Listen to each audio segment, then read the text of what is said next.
ഒരു 10 ദിവസം മുമ്പാണ് വടകര ടൗണിൽ ഒരു ചങ്ങായി ഇങ്ങനെ ഒരു പല്ലും കൂടി തേക്കാത്തൊരു വികൃത ജീവിനെ വൈകുന്നേരം നമ്മൾ കണ്ടത്. പോലീസിന് എപ്പോഴും, ഞാൻ പറഞ്ഞല്ലോ, പോലീസിന് എപ്പോഴും ഒരു സംശയ ദൃഷ്ടി ഉണ്ടാവും. പോലീസ് ഇങ്ങനെ വരുന്നുമ്പോൾ നമ്മൾ വിചാരിച്ച ഒരു MDMA കാരനാണെന്ന് വിചാരിച്ചേ.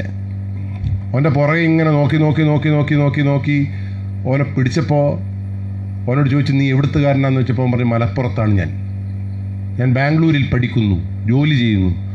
എങ്ങനെ ഓർക്കാട്ടിലെത്തി എന്ന് പറഞ്ഞപ്പോൾ ഇൻസ്റ്റഗ്രാമിലൂടെ ഏറാമല പഞ്ചായത്തിലെ 9ാം ക്ലാസ്സുകാരുടെ വീട്ടിൽ വന്നവൻ അവൻ.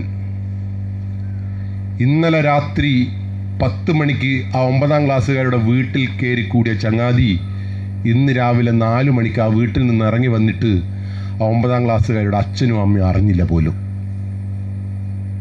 നമ്മളെ ഈ ഇട്ടാവട്ടത്ത് നടന്ന സംഗതി ആരെ വീടാന്നൊന്നും ഞാൻ അറിയില്ല. ഇടയ്ക്ക് നിങ്ങളെ വീട്ടിൽ തന്നെയായിരിക്കും, ഇടയ്ക്ക് എൻ്റെ അടുത്ത് തന്നെയായിരിക്കും. എൻ്റെ അടിയുണ്ട് 8ാം ക്ലാസ്സിലൊരു പെണ്ണ്. രണ്ടാമത് പിറ്റേ ദിവസം, ആ ദിവസം കഴിഞ്ഞു, ഓനെ പിടിച്ച് നമ്മൾ വേണ്ട പോലെ ചെയ്ത്. രണ്ടാമത്തെ ദിവസം നോക്കുമ്പോൾ നമ്മൾ ആറാമല വൈക്കിലിശ്ശേരി റോഡിലെ പള്ളീൻ്റെ മുമ്പിൽ ഇതേപോലത്തെ വേറൊരു അവതാരം. ഓനോട് ചോദിച്ചു, പ്രഭോ അങ്ങ് എവിടെയാണ്? പ്രഭോ പറഞ്ഞു, ഞാൻ ഇൻസ്റ്റഗ്രാമിലെ പരിചയപ്പെട്ട 10ാം ക്ലാസ്സുകാരുടെ വീട്ടിലേക്ക് വന്നതാണ്, വൈക്കിലിശ്ശേരിയാണുള്ള വീട്.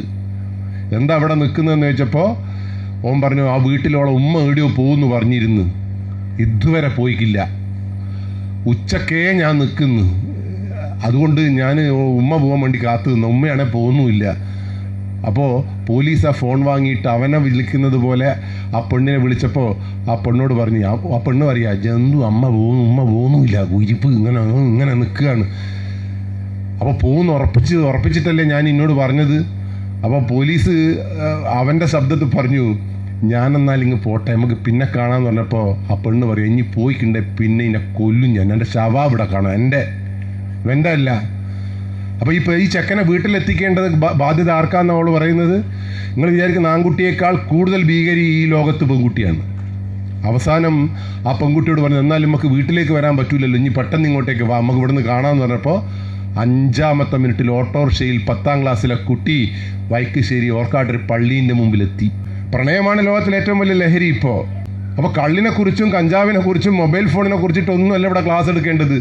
മനുഷ്യത്വത്തെക്കുറിച്ചാണ് ക്ലാസ് എടുക്കേണ്ടത്, ഉത്തരവാദിത്ത ബോധത്തെക്കുറിച്ചാണ് ക്ലാസ് എടുക്കേണ്ടത്. ഒരു കുട്ടിക്ക് ഈ ഒരു മൊബൈൽ ഫോണും ഒരു കാമുകനെയും കൊടുത്താൽ ആ 2 സൈഡിലേക്കും പോകരുത്, എൻ്റെ കുടുംബമാണ്, എൻ്റെ പഠനമാണ്, എൻ്റെ വിദ്യയാണ് ഏറ്റവും വലുത് എന്ന് ബോധമില്ലാത്ത ഒരു സമൂഹത്തിൽ ആപത്തുകൾ സംഭവിച്ചുകൊണ്ടേയിരിക്കും.